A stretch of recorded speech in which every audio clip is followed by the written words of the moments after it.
officially the first time we've ever done this on the Israel Update, take two. So, live from a exhausting day on the road of guiding all these wonderful tourists. Tell us about it, Hanok. Hey guys, well, I have to say, when I have guided the Masada Ein Gedi Dead Sea Tour, I expect it to be hot. Yeah. However, as I found on Sunday when I was guiding an all-day Jerusalem, that's 8.5 to 9 hours of walking. When Jerusalem in Fahrenheit is 101 degrees, Oh, and I've asked people who grew up in Jerusalem, saying, I know that it's not just that I don't remember it, yeah. because I'm going all the way back to when I was 16 years old, back in 1973 when I was here. I don't remember weather like this.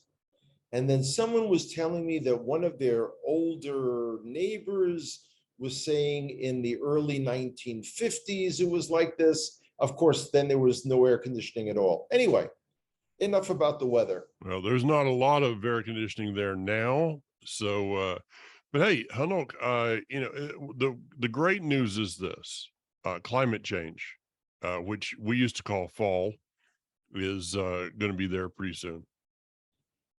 Well, not as soon as we would like, but certainly for our Connect tour, Yeah, it will be, which is yeah. great. You have 60 days to cool it off there. Okay. I'll start working on it. Listen, Okay. I What's up? came to America and I lowered gas prices. The day after I arrived, gas prices began to drop. Yeah. Anyway, Yeah. it's fine. But we've got bigger news. Okay. It's Elul, the month of Elul. Yeah. As we say, the king is in the field, meaning Hashem is more accessible, more receptive, more open to us than ever before. In effect, he's coming to us. The question is, the lights are on, but you're not home. I mean, the question is, how are people going to respond? And that is the question. Yeah. So I guess it's the question could be is when the king knocks on your door, will you answer? Yeah. And perhaps maybe even let him in. Yeah. There you What go. a concept, huh? Yeah. What a concept. Yeah, this is amazing.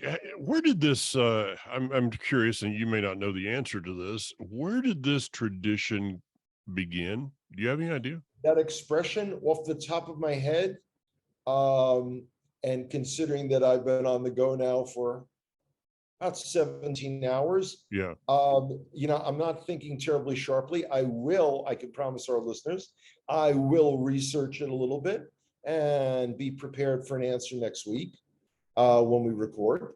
That'd be great. Yeah, no, for sure. Now, of course, in the midst of all this, I know in the US, during election campaigns, there's always a bit of mudslinging. Okay. So you've got the Republicans throwing at the Democrats throwing at the Republicans. Well, picture this, Buckaroo Banzai. Guess what happens when you've got about 12 or 14 parties doing it? It is a mess. And everyone is changing parties and affiliations, and this one is dissing that one, and that one is doing this. And Jonathan Pollard, who's a national hero, for having sat in US prisons for getting Israel information about Iraq's nuclear program years ago, came out one day and endorsed Ayelet Shaked, and within 24 hours rescinded it. He was kind of, I guess he was browbeaten into walking it backwards, which makes the poor man silly. Yeah. So it's a crazy world. It's a crazy world. Mikhail Gorbachev died, 91 years old.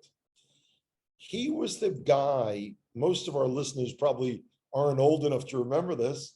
He was the guy who, as head of the Soviet Union, was so concerned that Reagan was totally unhinged that they actually created a peaceful situation. Hmm. And the Soviet Union dissolved. 1 million immigrants came to Israel. Although on my Sunday tour, I had a woman from New York, although her accent was clearly Russian. Ah, And it turns out at the end of the tour, she did admit that she was from Russia.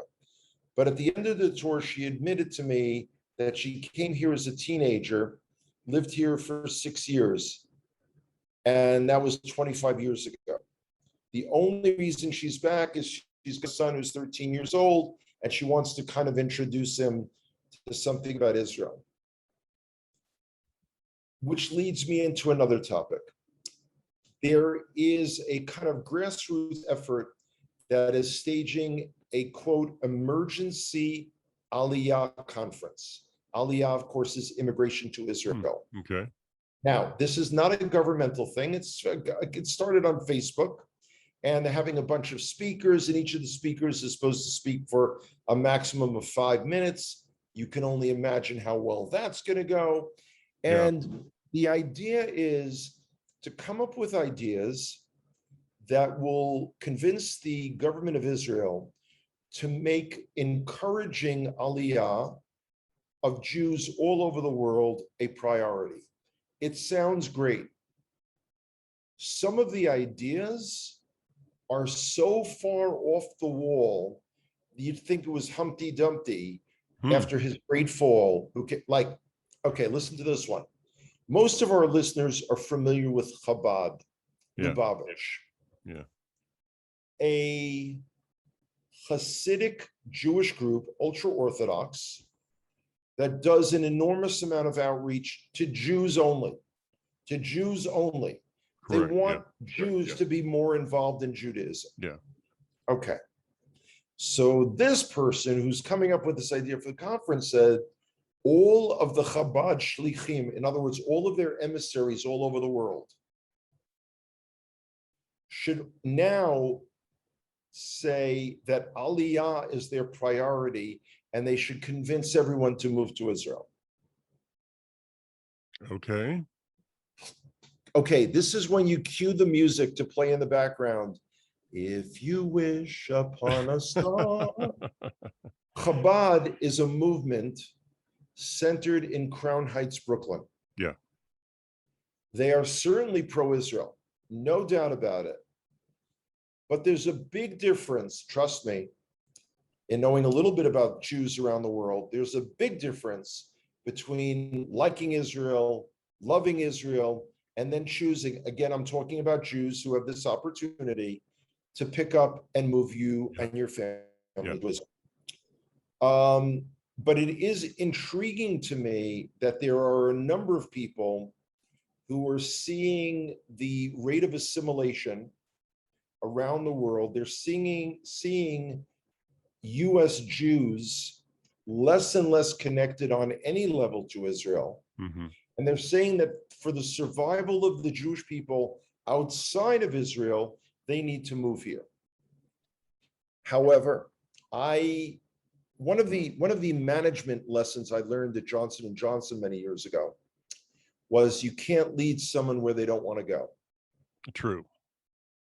Now, that was taught to me by our vice president of operations, a guy by the name of Jeff Nugent. His brother, Ted, cat scratch fever. There you go. That's right. So that was his claim to fame. He was a miserable vice president of operations, but he did come up with these 51-liners. The other one is, if you have a good idea, by 5 o'clock, it's mine. You know, that kind of thing, which actually we also know works within the Hebrew roots denomination as well. People rip off others, say, "Oh yes, I had this great insight into Scripture." Yeah. Okay. Yeah. Sure. Yeah. Well, So- I mean, you know, a person you're probably not real familiar with is an old his name Charles Spurgeon. I think you do know I've the heard name. the name. Sure. Yeah, Sure. Spurgeon said a sermon without plagiarism is boring.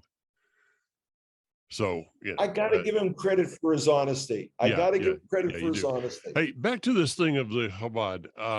Yes. That was a real eye-opening experience for me because I had the opportunity through the years to sit down with a couple of Chabad rabbis and kind of trying to, explain myself. We had mutual friends, and we were invited. I got invited to a couple of dinners, and sitting down and talking with them was interesting, to say the least.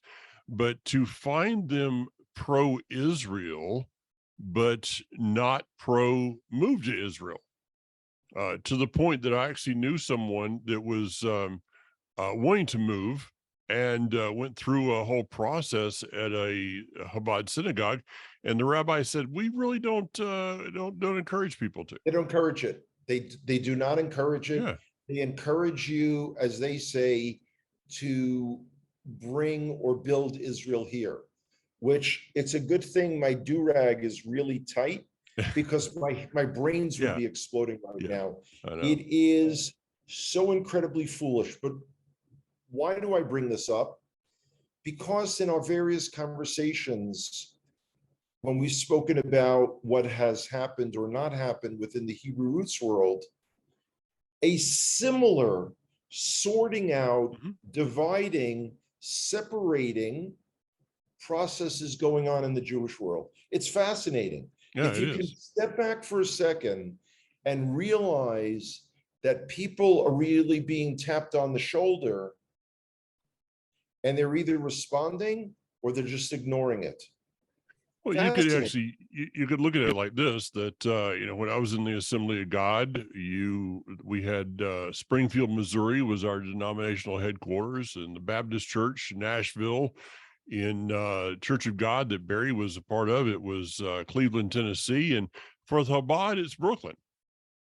It's basically denominational headquarters, and that becomes the Right. center of your earth. And so, this disconnect from the land of Israel is not something that just Christianity has a market on. It's pretty well across the board. No, and that's what's fascinating. That's what's so fascinating about it. The parallels and the comparisons and the mirror images. Hmm. I mean, just the other day, yesterday or the day before, was the yard site, the anniversary of the death of Rav Avraham Yitzchak HaKohen Cook, Rav Cook, the Rough Cook, original. yeah. He was so loving and Mm. accepting of everyone. He was the one, he never said there's holy and there's the profane. His terminology would be there's the holy and then not yet holy. Yeah, Amazing. yeah. I mean, by the way, please let's not let any of our listeners think that that's the direction Hanoch is heading in. Not a chance. Not a chance I'll ever be that good in caring. Not a chance. Ain't gonna happen. But also at the same time, also in the last 2 days, the 125th anniversary of the first World Zionist Congress, 1897. Theodor Herzl made the announcement that today I founded the Jewish state. Wow. Everyone thought he was totally cuckoo.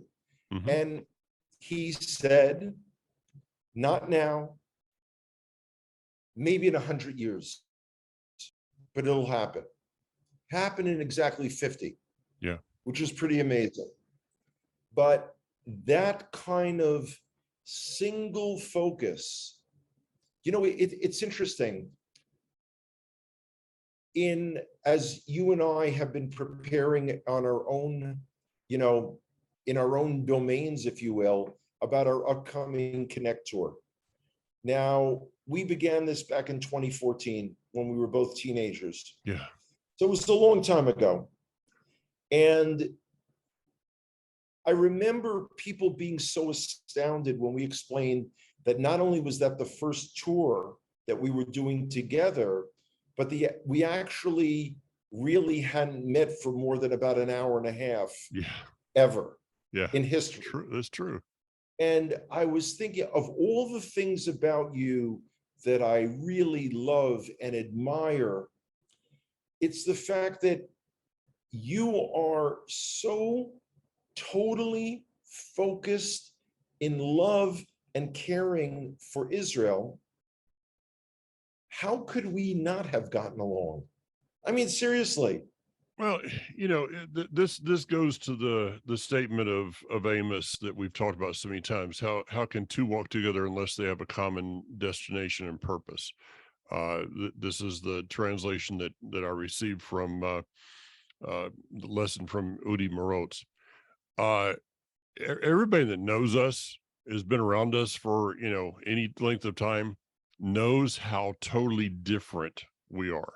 I mean, it's not two sides of the same coin.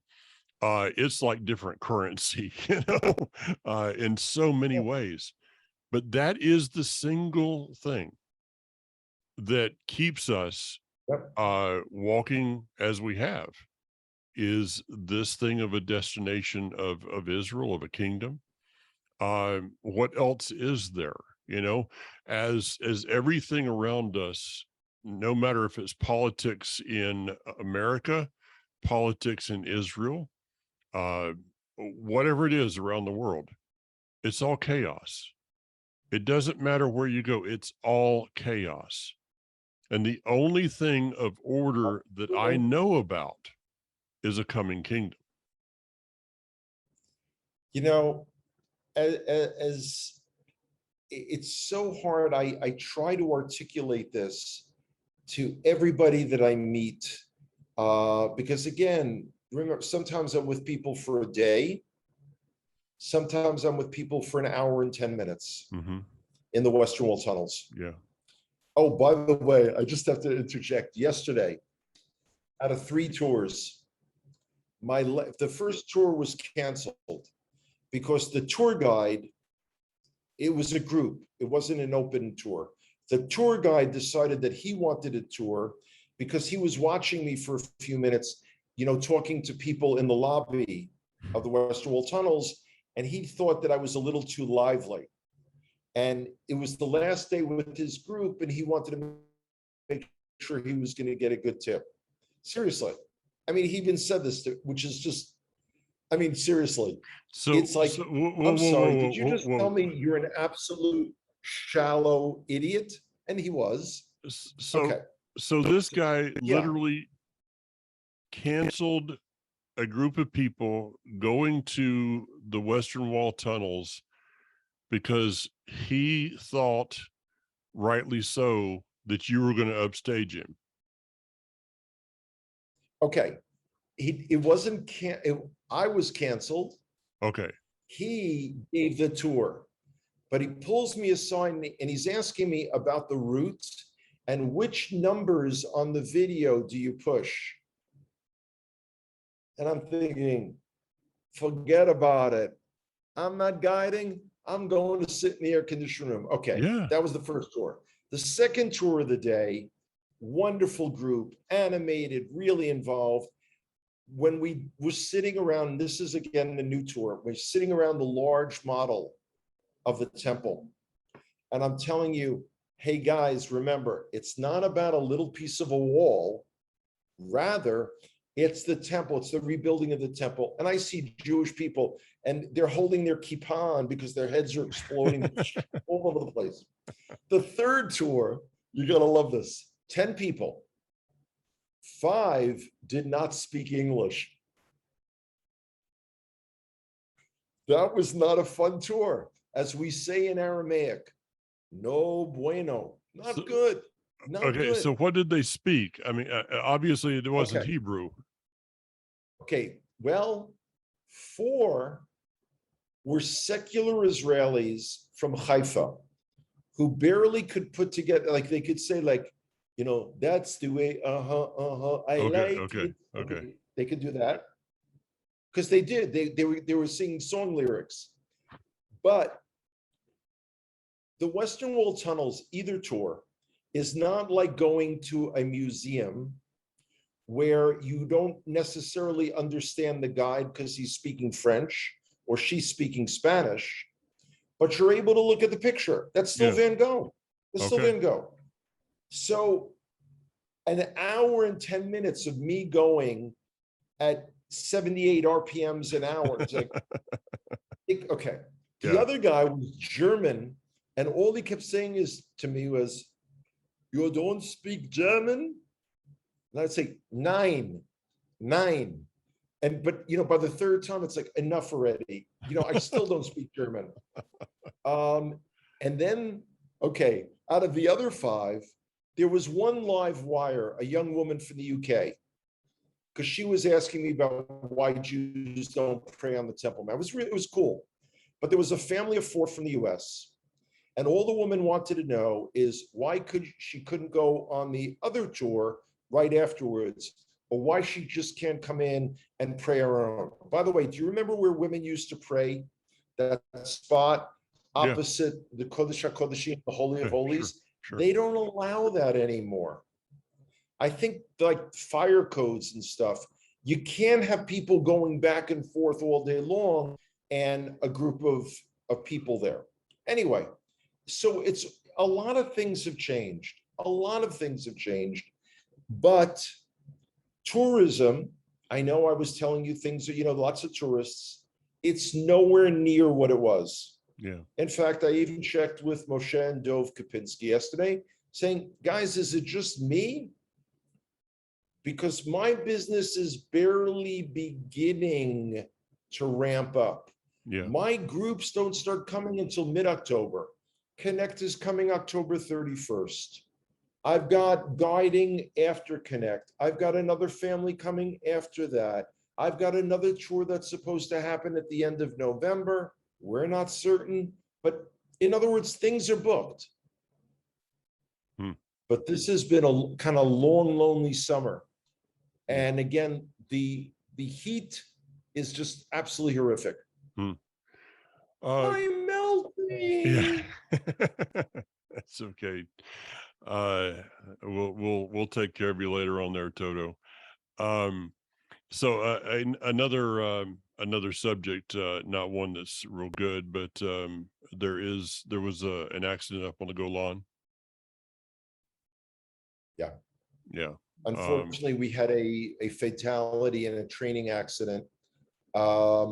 So of course, the first thing they do is they stop that training and they investigate to see, how that occurred. A very rare instance of a tank crew member. Yeah. Both Diana Met may rest in peace. Very sad. Yeah. Very sad when we lose such a young man. Yeah, it is. Yeah, these things, this is part of military training. People, it happens. It happens. But still, I woke up this morning and saw that on the news. I'm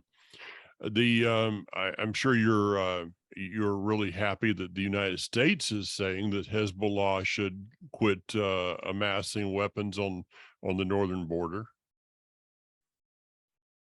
As much as the United States, weapons, as much as the United States knows how to control a border. Well, that's one point.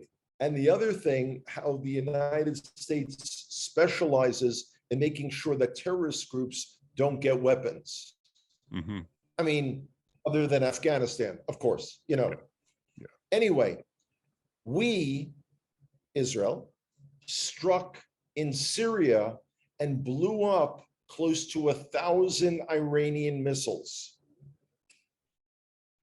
Interestingly enough, maybe totally unrelated, but within several days before then, Russia withdrew their most advanced air defense missiles out of part of Syria and sent them back to Russia. How fortuitous.